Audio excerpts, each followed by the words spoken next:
क्या कांग्रेस नीतीश कुमार को प्रधानमंत्री के उम्मीदवार मानने के लिए तैयार है? भाजपा के खिलाफ विपक्ष को एकता करना है, एक मंच पे लाना है। तो राहुल गांधी भारत जोड़ो यात्रा कर रहे हैं, नीतीश कुमार समाधान यात्रा कर रहे हैं, देश की यात्रा पर भी निकलने वाले हैं। एक प्लेटफॉर्म पे क्यों नहीं आ रहे? बिहार में डबल डिप्टी सीएम की बात चल रही है, उपेंद्र कुशवाहा कहा जा रहा है कि वो रेस में है डिप्टी सीएम के। इस पर कांग्रेस के अगर नीतीश कुमार का ऐसा कोई इंटेंशन नहीं होता तो राष्ट्रीय अध्यक्ष कैसे दावा कर रहे थे कि नीतीश कुमार के अंदर सब गुण मौजूद है जो प्रधानमंत्री बनाने के तरफ ले जाते हैं? अगर नीतीश कुमार संपूर्ण राज्य के जो वरिष्ठ नेता है उसको उनको एक मंच पे ला लेते हैं तो इस बात की क्या अनुमान लगाया जा सकता है कि वो थर्ड फ्रंट की तैयारी कर लेंगे? एक तरफ भारत जोड़ो यात्रा तो दूसरी तरफ नीतीश कुमार का समाधान यात्रा, मामला टकराने वाला है। सवाल ये उठ रहा है कि क्या कांग्रेस नीतीश कुमार को प्रधानमंत्री के तौर पर देख रही है? दूसरा सवाल ये कि अगर कांग्रेस नीतीश कुमार को प्रधानमंत्री के तौर पर नहीं देखेगी तो क्या नीतीश कुमार अपने नेतृत्व के अंतर्गत थर्ड फ्रंट की तैयारी कर रहे हैं? सवाल इसी जवाब लेंगे इसी पर। हमारे साथ कांग्रेस प्रवक्ता राजेश राठौर जी मौजूद हैं। सर ये बताइए, क्या कांग्रेस नीतीश कुमार को प्रधानमंत्री के उम्मीदवार मानने के लिए तैयार है? तो ये सवाल है कांग्रेस पार्टी और राजेश राठौर नीतीश कुमार जी के मुख्यमंत्री को उम्मीदवार माने या न माने, लेकिन उससे पूर्व माननीय नीतीश कुमार जी ने ही स्वयं कहा कि राहुल गांधी जी बेहतर उम्मीदवार हो सकते हैं, और हमें नहीं कहा, वो मीडिया के समक्ष इस बात को स्वीकार है, जहां नीतीश कुमार जी स्वयं राहुल गांधी जी को बेहतर प्रधानमंत्री के उम्मीदवार मान रहे हैं। चूँकि कांग्रेस पार्टी न केवल बिहार में है, संपूर्ण देश में है। और आज देख, ठीक है, जेडीयू बिहार में बड़ा जनाधार है, आरजेडी का यहाँ बड़ा जनाधार है। आप ममता बनर्जी जी को देखिएगा तो बंगाल में बड़ा जनाधार है। आप उत्तर प्रदेश में चल जाइएगा तो अखिलेश सिंह जी, मायावती जी को बड़ा जनाधार आप कह सकते हैं। लेकिन अब चल जाइए संपूर्ण देश में, तो भारतीय जनता पार्टी के खिलाफ कोई बड़ा जनाधार किसी के पास है तो वो कांग्रेस पार्टी। और आज भी हम वो सीट, वो राज्य जीते हैं भाजपा को हरा के, जो भाजपा के साथ था। हम हिमाचल अभी भाजपा को हराए हैं।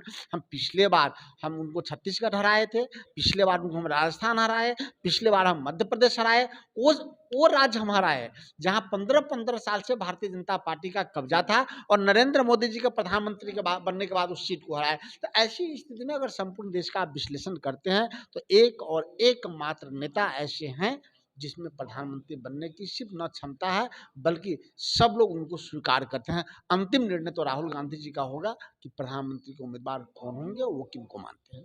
सर, जो नीतीश कुमार का बयान था वो लगभग 1 महीने हो गया। कल ललन सिंह इस बात का दावा कर दिए कि नीतीश कुमार के अंदर वो सब गुण मौजूद है। अगर नीतीश कुमार का ऐसा कोई इंटेंशन नहीं होता तो राष्ट्रीय अध्यक्ष कैसे दावा कर रहे थे कि नीतीश कुमार के अंदर सब गुण मौजूद है जो प्रधानमंत्री बनाने की तरफ ले जाती है? इस बात से कौन इनकार कर सकता है? देश के 125 करोड़ आबादी में, 130 करोड़ की आबादी में अनेक लोग हैं जिनको प्रधानमंत्री बनने की क्षमता है, और मुख्यमंत्री जी में वो गुण कैसे नहीं है?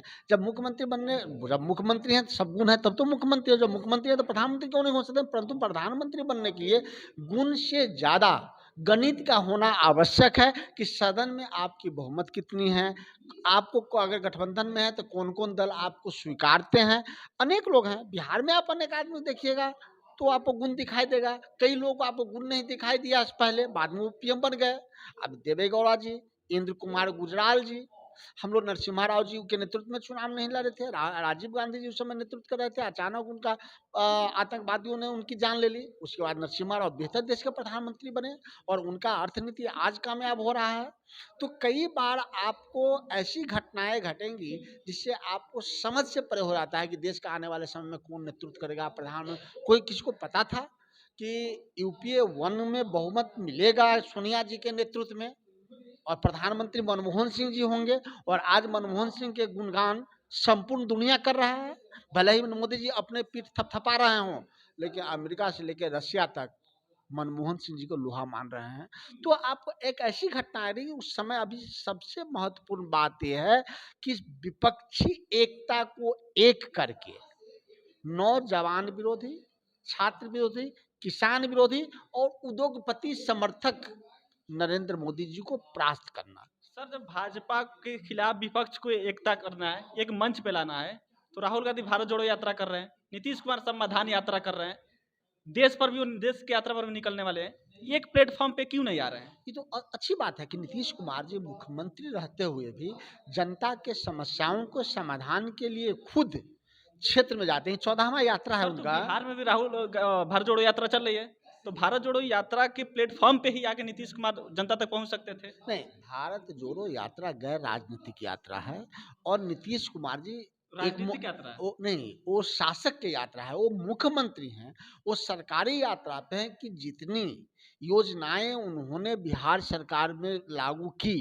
क्या वो धरातल पर है या नहीं है? नहीं है तो उसका समाधान कैसे होगा? लेकिन सर और हम लोग जो जनता बिखरे हुए थे, उन जनता को जोड़ने के लिए पैदल आए। देश में वहीं राहुल गांधी जी उसका नेतृत्व कर रहे थे, बिहार में मेरे अखिलेश प्रसाद जी नेतृत्व कर रहे हैं और आप देखोगे कि मंदार पर्वत पे बांका में जहाँ 2 डिग्री 3 डिग्री टेम्परेचर है, वहाँ भी लाखों लोगों को संबोधित राष्ट्रीय अध्यक्ष मल्लिकार्जुन खड़गे साहब ने किया। लेकिन सवाल तो है सर कि नीतीश कुमार जी देश की यात्रा पर भी जाने वाले हैं। क्यों नहीं? अगर नीतीश कुमार जी बिहार की यात्रा के बाद उन्होंने कई बार कहा है कि मेरा उद्देश्य विपक्ष को एक करें। नीतीश कुमार जी पुराने समाजवादी नेता हैं, उनको पुराने लोगों से काफ़ी रिश्ता रहा है।